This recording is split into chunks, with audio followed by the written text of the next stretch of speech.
Hello folks, today I want to talk to you about non-representational painting.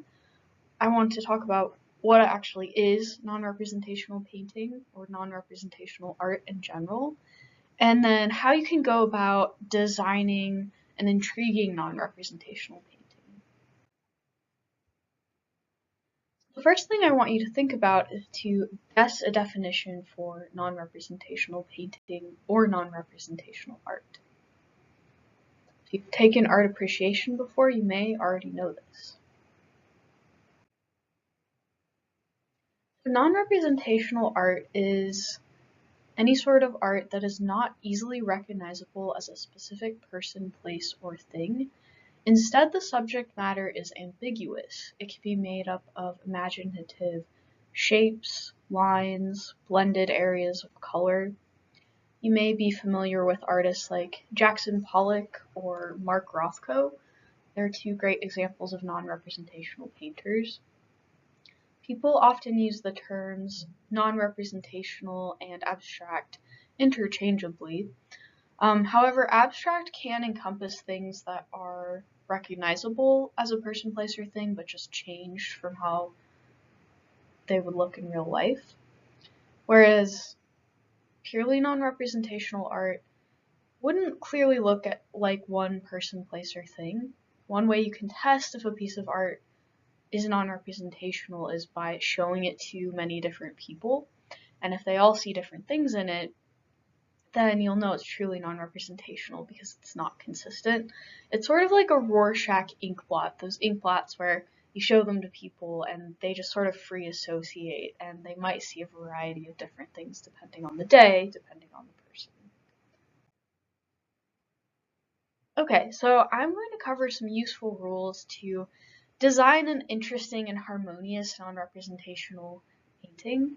The thing to know here is that rules in art are made to be broken, and throughout history, artists have broken lots of these rules. But I do recommend you follow them first before breaking them later on. So the idea is to learn them first, and then later on in your own practice, you can choose to break them strategically. We'll start by talking about composition design for a non-representational piece of art, which really the rules for composition and non-representational art are very similar to the rules for composition in a still life.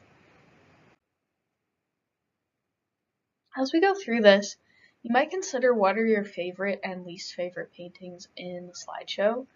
People often have really strong opinions about what they dislike or enjoy when it comes to non-representational art. And in general, some people really, really enjoy non-representational art and others just really don't enjoy it. So if you are on either end of that spectrum, that's totally normal. It's just like kind of a subjective preference thing. So I will revisit the rule of thirds, and just remember that the rule of thirds means the focal point, or focal points if you have multiple, which most artworks do, will be not right in the center. They'll be off-center in some way. In this Kandinsky piece, I read the main focal points as being the black circle and the purple trapezoid, and they are both off-center, which is part of what makes this painting or drawing interesting. Now, just to make a comparison between Kandinsky's piece, where the focal points are off-center, and then the piece at the right, where I would say the focal point is the maroon dot in the middle, that doesn't work as well, at least for my eyes, because my eyes just stick to that maroon dot and they just stay there. My eyes don't rove around the composition nearly as much as when I'm looking at the Kandinsky piece. Another thing to think about in your compositions are negative space shapes. So negative space shapes are just places in the composition that are empty or where there's nothing going on. In the case of this piece, the blank paper would be the negative space. But the negative space is part of the composition. You want to divide it up in an interesting way. And it's better to have a wide variety of different negative space shapes and then to avoid large empty areas. So this is an example here. Another Angela Belowian piece on the left. There is quite a bit of negative space in the composition. Normally I would say to not have quite that much empty space, but I think it does work there because the negative space shapes are so unique and fascinating. Where on the right-hand side, you might read the white or the green area as negative space, but they're both just these large, boring areas. I think there could be more going on in that particular composition. Another great non-representational artist to look up is Clifford Still, especially if you happen to enjoy this painting. In this painting, the gold and red areas read as the positive or filled space, and then the black areas read as the negative space. It's a very asymmetrical composition, so any sort of focal points are all off-center. I would say the red area is the main focal point to my eyes. Also one of the negative space shapes, the black negative space shape at the bottom left. And also all the shapes are really interesting, including the positive and the negative space shapes. They're just unique and imaginative and unexpected. Okay, so this is a more contemporary artist who's still alive today, Al Johnson. And here you can see that in this composition, it's very asymmetrical, the focal points are off-center, and there are also shapes that flow off the page. So there's some cropping of these different shapes in the composition, and as viewers we get the sense that there's more happening outside of the picture frame, and we can kind of imagine what that might be. So that's one successful way to treat the framing of your composition, is to crop some of the shapes. One thing to avoid here, especially if you're working with more expressive and messy brush strokes, which you can definitely do, don't avoid that if that's the style you want to go for, but is tightening up your brush strokes or your shapes around the edges of the canvas, which we can see on the right there. That tends to make the painting look constricted and just not as expansive as how I'm reading the painting on the left. So you really want some shapes to flow off the canvas as one option. A second option, if you want more of almost like an organized and fully contained, fully complete composition, is to just include all of the shapes fully on the page or on the canvas with some breathing room from the edges of the canvas. And this is our first Deborah Remington piece that we will take a look at. And that's what she has done here.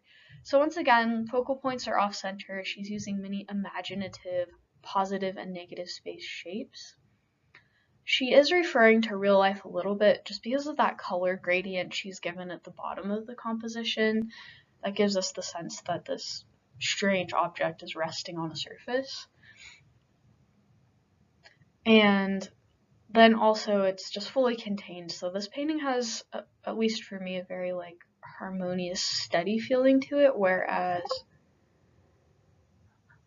see if it'll let me go back here. Okay, it won't let me jump back to the previous slide, but on the previous slide, that Al Johnson piece has a more expansive, exuberant quality to it to my eyes, and either one is great. Some other examples of this, so another Wassily Kandinsky piece where all of the lines and shapes have at least some room from the edges of the painting, and there's also some sense of the composition expanding beyond the painting because of those purple and yellow swaths of color in the background. On the right here, although I think the colors of this are really enjoyable sort of pop art colors, generally you don't want to end shapes, whether it's a still life or a non-representational painting, right at the edge of the painting. Instead, you want to either crop them or give those shapes some breathing room away from the edge of the canvas. All right. This part of the presentation is less about rules and just more about some food for thought. So consider what sort of shapes you might want to work with in your compositions, whether you prefer more organic, nature-based shapes, or maybe you're really drawn to a cityscape type aesthetic with geometric shapes, or a combination of both. Hamlet Dobbins, also a contemporary artist, has really imaginative shapes. He's a bit like Clifford Still in terms of his shapes, although they are more rounded, whereas Clifford Still, the shapes he uses are more jagged generally. But they're just super imaginative and unexpected, very organic. And then Wassily Kandinsky, in some of his pieces, including the one on the right here, uses much more geometric shapes that remind us of perhaps something man-made or a cityscape. Going back to this Kandinsky piece, here he's using a combination of geometric and organic shapes, which I think come together in a really intriguing way. He also has some great depth techniques here, which we will talk about more later, but he's used some big dark shapes layered in front of the other shapes, and those are really popping forward in space because big dark shapes do tend to look closer to us in space. So those are great to layer in front to get some illusion of depth to the painting. So unity and variety are two principles of design, and generally you want a balance of them. So you can think about your favorite song. Most likely your favorite song will have some amount of unity in it because there's the repetition of elements that you can predict, and that's satisfying. But it will also have some variety, some elements of surprise, and that's what keeps you interested and intrigued. Same thing with designing a non-representational painting. The unity harmonizes the composition, whereas the variety keeps the composition surprising, interesting, and creative. One way to create variety is by utilizing scale variation in brushstrokes like Jeffrey Tover does here. And you can simply just change up what brush you're using. In general, I recommend you do this for a non-representational painting. Don't just use the same brush the whole time. Use different shapes and sizes of brushes to get more variety. Other things you'll notice about successful non-representational works, or most of them anyway, is that they tend to have brushstrokes going in many directions, which is great for a representational work as well, because it just gives a sense of expansiveness to it that if all the brushstrokes just go vertically or horizontally, the composition can appear more stagnant. Okay, one thing that I ask you to do in the project description for this project is to work with only 3 colors. Now you can mix those colors any way you want. So essentially it's 3 tubes of paint, but mixed any way you want to. And that is because I want you guys to practice color mixing. I want you to discover how vast a number of different colors you can get out of only 3 colors. But also because I don't want the kitchen sink phenomena here where you just throw all the colors at the canvas and then there's just no harmony to it or clear focal point. So the examples I give here are more limited color scheme on the left there. Nice balance between really saturated, vivid colors and then more toned down, earthy blues. And then I actually do enjoy this painting on the right here to some degree, but it's not what I want you guys to do for this project because this is like an example of kitchen sinking it fairly successfully, but it can be really almost abrasive for certain people's eyes. I enjoy looking at it, but this isn't the thing to start out with for this project. If you are a painting 2 person, you are welcome to use more than 3 colors, so I'd say you could go up to 4 or maybe 5 if you were a painting 2 person, but just keep in mind that with only 3 colors, you can mix pretty unlimited amount of colors with only 3 tubes of paint. So the more colors you add, the more complicated it's getting, and at a certain point, it might be overcomplicated. Painting 1, folks, please just stick to the 3 tubes of paint.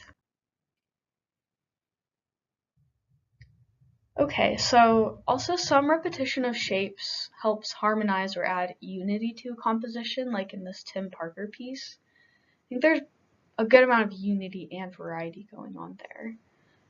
Agnes Martin is actually a very famous, well-known non-representational painter on the right there.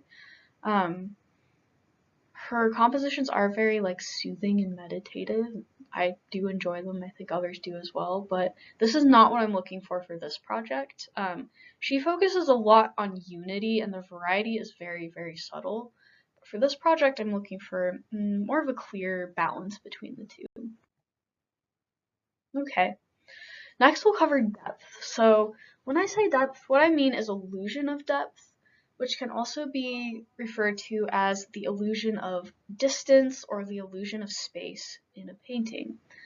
Now, a painting, for the most part, is just a flat one-dimensional or two-dimensional surface. So there isn't a lot of literal depth there, other than when the brushstrokes stick up.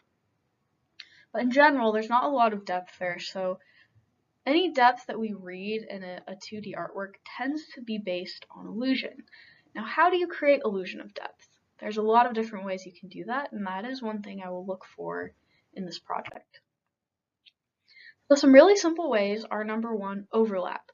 Just overlapping large objects in front of small objects. That's one great way to show what's in front and what's behind. Also, relative scale.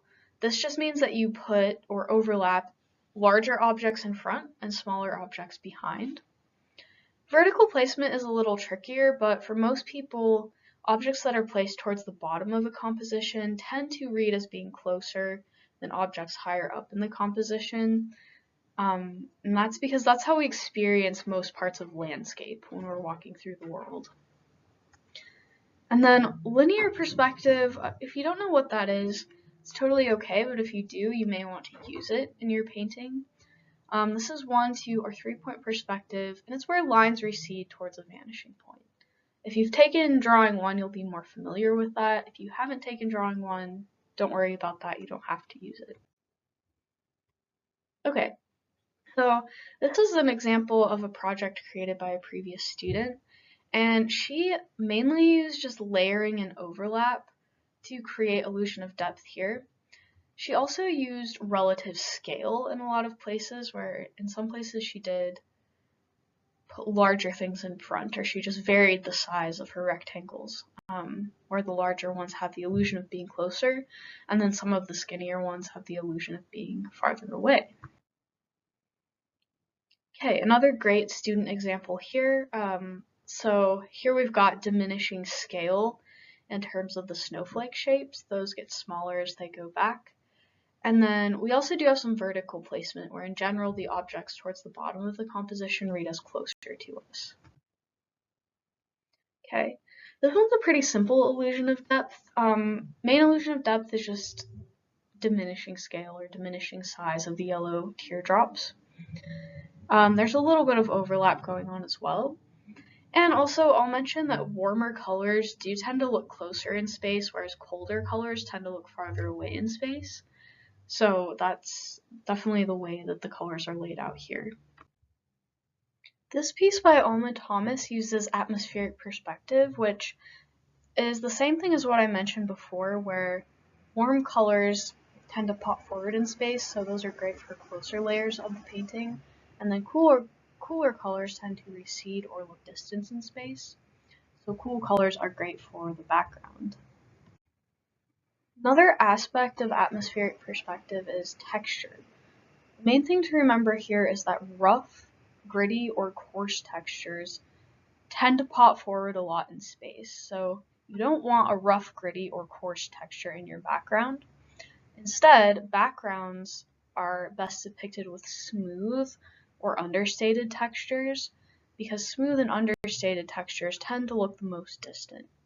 And this student painting is a great example of that. Another thing to note about atmospheric perspective for depth is that saturated colors in the foreground tend to work well, and then a more neutral colored or earth colored background also tends to work well. When I say saturated colors, I mean bright, vivid, tending towards neon type of colors. And when I say earth colors, I mean anything that's more toned down, more muted, might be in the gray or brown type of category. The student painting also shows atmospheric perspective, because there's a reduction in detail as space recedes. So generally higher detail or crisper, more in focus detail is great for areas in the painting you want to look closer. And then softening and blurring, reducing detail is what you'll want to do for areas of the painting that you wish to look farther away. She's also reduced contrast as space recedes here, so just gotten lighter with her colors. That's a classic atmospheric perspective technique. And she's reduced the intensity of her textures, so closer items have more coarseness to the texture, and then background items are more smooth or soft in texture. Alright, so with a lot of depth techniques, don't feel like you have to use them all, but use at least a few of them in your composition design.